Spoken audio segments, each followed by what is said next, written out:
और मेरे इस चैनल पर आने वाले सभी श्रोताओं को, दर्शकों को मेरा सादर सप्रेम नमस्कार। इस चैनल के माध्यम से स्वतंत्रता संग्राम का आखिरी 190 वर्ष का संघर्ष का काल, भारत माँ के सपूतों के बलिदान का काल, कुर्बानी का काल, संघर्ष का काल,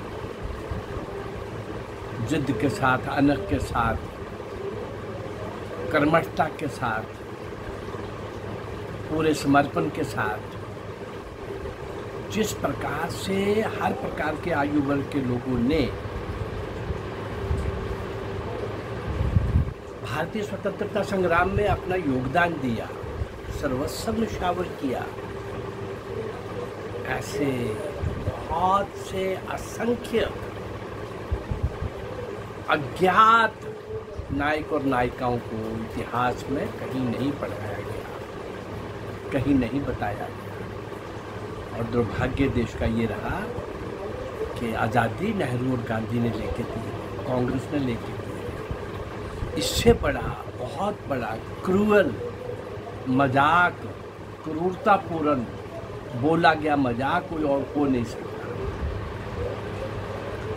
और जिन्होंने वास्तव में इस देश की स्वतंत्रता के लिए अपना सर्वस्व होम कर दिया, उनका कहीं नाम ही नहीं। बस इनके पास पढ़ाने के लिए एक मुगल काल था, उसमें भी मुगल काल का भी ले लेते तो महाराणा प्रताप शिवाजी को भी तो हाईलाइट करते हैं। अनेक शूरवीरों ने वीरता और शौर्य की पराकाष्ठा दिखाते हुए उस काल में भी विजय और पराजय की आंख में चोली चली होगी, लेकिन ऐसा नहीं हुआ कि संघर्ष नहीं हुआ। और उन विदेशियों के विरुद्ध, आक्रांताओं के विरुद्ध, उन लुटेरों के विरुद्ध यहाँ कोई संघर्ष ही नहीं हुआ, ऐसा नहीं है। और कुछ भारत माँ के सपूत हमेशा से पिछले, मैं दे रहा हूँ सिंध के राजा दाहिर से नेताजी सुभाष चंद्र बोस तक, अभी ये 8 साल का तो संघर्ष का काल मैं आपके सामने लाने ही वाला हूँ। इसके पीछे भी जाऊँगा, भारत विश्व गुरु भी था। क्या इतिहास इतना ही 800 साल का भी हमारा? हम 5, 7, 10, 12 हज़ार साल के इतिहास तक पहुँचेंगे भाई। सूत्र जुड़े जाएंगे, ढूंढा जाएगा। वास्तविकता है, वस्तुस्थिति है, किसी न किसी रूप में मिलता भी है। जितना मिलता है उसको तो सामने लाएंगे ना। उस विश्वगुरु भारत को, सोने की चिड़िया भारत को सामने लाने का प्रयास करेंगे। पर अभी 190 वर्ष का, 1757 से 1947 तक का जो संघर्ष है स्वतंत्रता के लिए, उस संघर्ष में उन अज्ञात असंख्य नायक और नायकों ने, जिन्होंने उस स्वतंत्रता रूपी महायज्ञ में अपने आप को आहूत कर दिया, वो कहीं भी नहीं सामने आए। उनको लाने का प्रयास मैं कर रहा हूँ।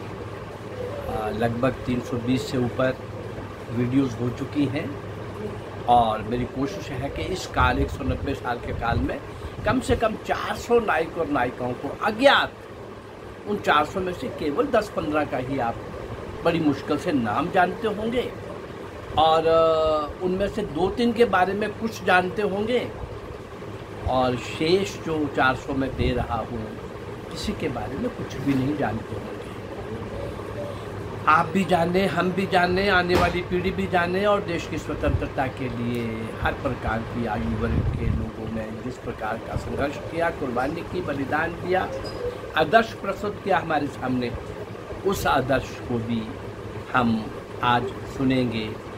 अभी कुछ देर पहले मैं पंजाबी सूर में पंजाब के 20-25 वो क्रांतिकारी जो एकदम 1857 के बाद ऐसा लगा कि अंग्रेज़ तो भयंकर अत्याचार कर ही रहे थे, लेकिन अब मामला नहीं, कोई बोल लेगा, कोई नहीं जुबान खोलेगा। उन्होंने ऐसा माहौल बना दिया था कि कोई जुबान खोलेगा तो उसकी जुबान काट देंगे, उठाएगा सर तो कलम कर देंगे, लिखेगा तो हाथ काट देंगे। नो अपील, नो वकील, नो दलील। वकील दलील कुछ ड्रामा करने के लिए होता था, जिनको फांसी देनी है उनको देनी है, जिनको आजीवन कारावास देना है जिनको काला पानी जैसे महान नारकीय दंड के लिए किसी को भेजना है तो भेजना है, उन सब लोगों को कहीं नहीं दर्शाया गया। मेरी कोशिश है कि मैं उन सब लोगों को आपके सामने लाने का प्रयास करूं। अभी कुछ दिनों से मैं भारतीय स्वतंत्रता संग्राम में क्रांतिकारी महिलाएं, उनका योगदान वो मैं दे रहा हूं। कुछ 6-7 महिलाएं मैं आपको दे चुका हूं। इसके बाद आज भी ऐसी ही एक महान नायिका को, महान महिला क्रांतिकारी को आपके मैं सामने ला रहा हूं, जो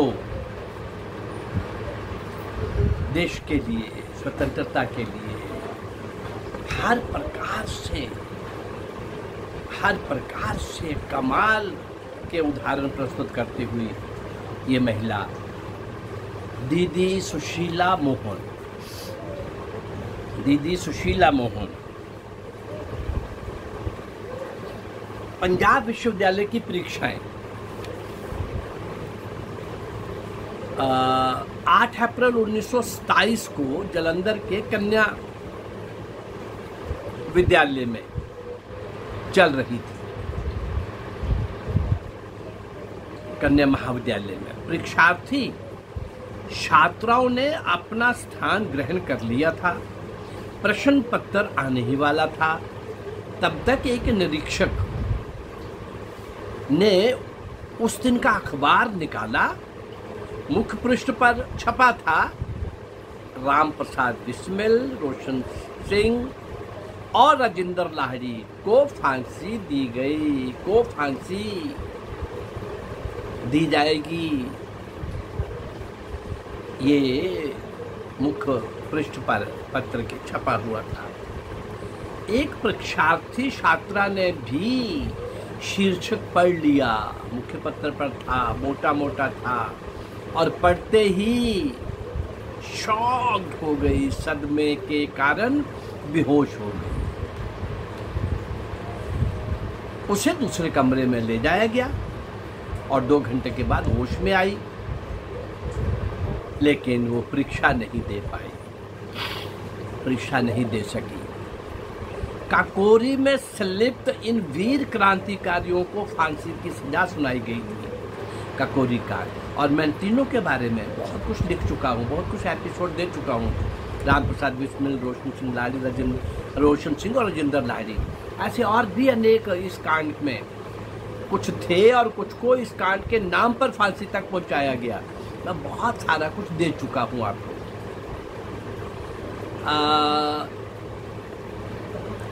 जब इनको फांसी की सजा सुनाई गई थी और समाचार पढ़ने के बाद जो छात्रा बेहोश हुई थी उसका नाम था सुशीला मोहन, जिसकी आज हम चर्चा करेंगे। वे बीए अंतिम वर्ष की परीक्षा दे रही थी।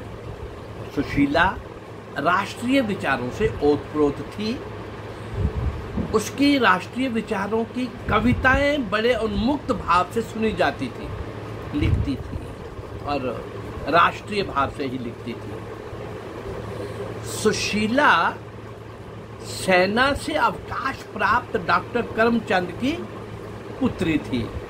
उसका जन्म 5 मार्च 1905 को पंजाब के गुजरात जिले के दंतो चूहड़ गांव में हुआ था। ये गुजरात आज का गुजरात नहीं, ये गुजरात पाकिस्तान में पंजाब है। आज भी ये गुजरात वहाँ का जिला है पाकिस्तान में। तो पाकिस्तान स्थित ये गुजरात का दंतो चूहड़, तब तो भारत एक था, उस गांव में हुआ था 5 मार्च 1905 को। उसके चाचा भी डॉक्टर थे। सारा परिवार आर्य समाजी और राष्ट्रीय विचारों का था। आर्य समाज ने अपने समय में बहुत से क्रांतिकारियों को प्रस्तुत किया, बनाया, तराशा। हिंदुस्तान आर्य समाज जिस ढंग से चल रहा था उसमें स्वतः ही देश के लिए, उस समय की स्वतंत्रता के लिए लड़ने का एक संस्कार, परिपक्वता, अध्यात्म, धर्म सब कुछ मिल जाता था आर्य समाज के द्वारा। परिवार आर्यसमाजी विचारों का था। ये कहना बहुत उचित होगा कि राष्ट्रीयता उसे विरासत में ही मिली थी आर्यसमाजी परिवार के कारण। ध्यान में करना होगा कि 1925 में जो राष्ट्रीय स्वयंसेवक संघ शुरू हुआ तो नॉर्थ इंडिया में संघ को जो आधार मिला, जिसमें वो पाकिस्तान भी था, जो आधार मिला संघ को बड़ी जल्दी से वो आर्य समाज के बैकग्राउंड के लोगों का मिला। और अच्छा एक इस पूरे नॉर्थ इंडिया के अंदर अभी का जो पाकिस्तान का भी आधा हिस्सा है, सिंध में भी आर्य समाज था। तो लाहौर में तो आर्य समाज बहुत बड़ी अच्छी एक स्थिति में था। तो आर्य समाज का मैंने इसलिए कहा कि परिवार में माहौल था, तो इसलिए स्वाभाविक रूप से स्वतः ही उसके अंदर कविता भी राष्ट्रीय दृष्टिकोण से लिखती थी। कॉलेज में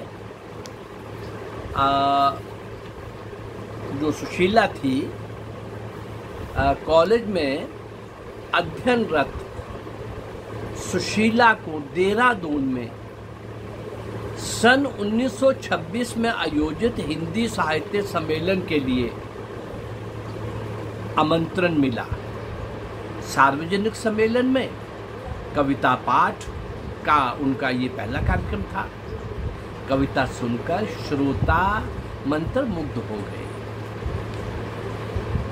कार्यक्रम के दो ही आकर्षण थे। एक भगवती चरण का भाषण। भगवती चरण वोहरा महान क्रांतिकारी, बहुत से एपिसोड दे चुका हूँ। और भक्ति चरण की श्रीमती भी, दुर्गावती, दुर्गा देवी, महान क्रांतिकारी, कमाल, सब मैं दे चुका हूँ। आज रेफरेंस के रूप में इतना ही आ रहा है। भगवती चरण का भाषण उसमें और कुमारी सुशीला का काव्य पाठ, दोनों का परस्पर परिचय नहीं हुआ। भगवती चरण अपने कॉलेज का एक मेधावी छात्र था। क्रांतिकारी इतिहास पढ़ने की उसको रुचि थी। भगवती चरण को एक बहन और सुशीला को एक भाई मिल गया। फिर मिलेंगे कहकर वह देहरादून से विदा हुए। प्रसिद्ध क्रांतिकारी शचीन्द्र नाथ सान्याल, इनका भी मैं आपको ऐसे एपिसोड दे चुका हूँ। शचीन्द्र नाथ सान्याल ने हिंदुस्तान प्रजातंत्र संघ की स्थापना की थी। इस संघ की लाहौर शाखा के संचालक प्रोफेसर जयचंद विद्यालंकार थे। उनके कुछ छात्र क्रांतिकारी दल के सदस्य बन गए, जिनमें प्रमुख थे भगवती चरण, भगत सिंह, सुखदेव और यशपाल। क्रांतिकारी साहित्य का वितरण किया जाना था। ये काम बड़ा गोपनीय और विश्वास का था। भगवती चरण अपनी पत्नी दुर्गा देवी के साथ कुमारी सुशीला के पास पहुंच गए। सुशीला मोहन ने इस प्रकार का कार्य करने के लिए उनके लिए ये पहला अवसर था और ये स्वीकार कर लिया उन्होंने। कोई बात नहीं, हम करेंगे। जालंधर में पर्चे बांटने की बहुत सुंदर योजना बनाई और एक ही दिन में गोपनीय पर्चे सब ठिकानों पर पहुंच जाते थे। बड़े बड़े अफसरों के पास पर्चा पहुंच रहा था, डाक द्वारा भी पहुंच रहा था। इस योजना से तहलका मच गया और खोज खबर करने के बाद भी पुलिस को कोई सुराग नहीं मिला। सुशीला मोहन का ये प्रयास और उसका अभ्यास और उसकी योजना और उसका कार्यान्वयन अपनी स्नातकीय परीक्षा करने के उपरांत, परीक्षा पास करने के उपरांत सुशीला अपने ही महाविद्यालय में पढ़ाने लगी और गोपनीय रूप से क्रांतिकारी पार्टी का काम भी करती रही। उनका लाहौर आना जाना बना ही रहता था इसी कारण से, और लाहौर में वे भगवती चरण के परिवार में ही ठहरती थीं। ग्वाल मंडी स्थित ये भगवती चरण का आवास क्रांतिकारियों का केंद्र बन गया था। बाद में सुशीला जी कुछ समय के लिए जालंधर से कलकत्ता चली गई। वहाँ पर नामी व्यापारी सेठ साजू राम के घर ठहरी। सेठ सज्जू राम, उन्हें भी अपनी पुत्री को पढ़ाने के लिए एक संस्कारित और एक शिक्षित महिला की आवश्यकता थी। जालंधर कन्या महाविद्यालय के संचालक लाला देवराज के माध्यम से ये कार्य संभव हुआ। सुशीला ने पढ़ाने का यह दायित्व बड़ी कुशलता से निभाया। देखते देखते कलकत्ता के अन्य सेठ भी उसकी और उसके जैसी महिला की मांग अपनी पुत्री को पढ़ाने के लिए करने लगे। देखने की बात इतनी ही है, ये सब कुछ किस लिए हो रहा था? क्रांतिकारियों को सहयोग, आर्थिक सहयोग, अपनी जान हथेली पर रख करके अंग्रेजों के खिलाफ क्रांतिकारी जो योजनाएं हैं उनको पूर्ण करने के लिए अपना सब कुछ दांव पर लगा के, भविष्य कोई भी दंड मिल सकता है, फांसी हो सकती है, आजीवन कारावास हो सकता है पकड़े जाने पर, और अच्छे परिवार की ये बच्ची, ये बिटिया, ये युवती किस तरह से कार्यों में लगी हुई थी। और ये बड़ा संयोग ही कहेंगे कि यहाँ पर सुशीला का परिचय बंगाल के प्रसिद्ध क्रांतिकारी सुभाष चंद्र बोस से हो गया। अब सुभाष चंद्र बोस को मिलने के बाद, क्योंकि ये कलकत्ता गई थी, सुभाष चंद्र बोस को मिलने के बाद जो भी हुआ, जैसा भी हुआ, आगे इनकी क्रांतिकारी गतिविधियां किस अंजाम तक पहुंची, किस बुलंदी तक पहुंची, इसको हम इसके एपिसोड नंबर 2 में जानने का कोशिश करेंगे। लेकिन अभी मैं कुछ महिलाओं का दे रहा हूँ, फिर और भी क्रांतिकारी इस काल के जिनको कोई नहीं जानता, ऐसे सब लोगों को इस चैनल के माध्यम से लाने का एक ही लक्ष्य है कि इनको हम नमन करें, इनको श्रद्धांजलि दें, इनको स्मरण करें और इनके द्वारा इनके आदर्शों से जो आदर्श इन्होंने स्थापित किए, जो कर्मठता, निष्ठा दिखाई, जो त्याग तपस्या दिखाई, फांसी के तख्ते पर झूमने वाले और उनका साथ देने वाले, सेकंड लाइन में उनके साथ चलने वाले, शस्त्र यहाँ से उधर पहुँचाने वाले, शस्त्रों के लिए धन संग्रह करने वाले, देश और विदेश में जा कर के भारतीय स्वतंत्रता संग्राम में संघर्ष करने वाले लोग, उनको मैं आपके सामने पेश कर रहा हूँ। फिर आप समझ जाएंगे कि आज़ादी किसने लेके दी है। मेरा ये प्रयास अगर आप लोगों को अच्छा लग रहा है तो आप इसको लाइक करिए, सब्सक्राइब करिए और इसको शेयर करिए। नमस्कार, जय भारत।